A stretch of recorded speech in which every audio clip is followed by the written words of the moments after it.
கங்கையிலே காவிரியிலே 100 முறை மூழ்கி கணக்கற்ற திருக்கோயில் கால்தேய சுற்றி வெங்கொடிய பல நோன்பு ஏற்றுடலை வருத்தி வேதங்கள் கூறுகின்ற யாகமெல்லாம் செய்து பங்கமிலா வேதியர்க்கை பணமள்ளித் தந்து பசுவதனை பூசித்து அதன் கழிவை உண்டு தங்களுயிர் மோட்சத்தை அடைவதற்கே முயலும் தயவில்லார் சத்தியமாய் முக்தியதை அடையார்.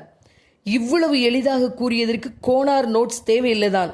ஆனாலும் அதனுடைய சொற்பொருள் விளக்கத்தை நான் கூறுகிறேன்.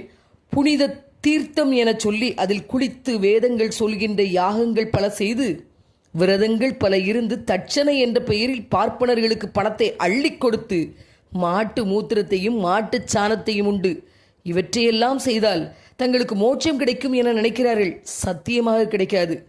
இதை படித்தபின் இது பெரியாருடைய வார்த்தையோ என்று பார்த்தேன். இல்லை, இல்லவே இல்லை. வள்ளலார் திருவருட்பாவில் எழுதியது. எந்த சமய மறை நூல்களையும் சுட்டிக்காட்டவில்லை. உலக பொதுமறை சொல்கிறது, அருள் இல்லாருக்கு உலகம் இல்லை.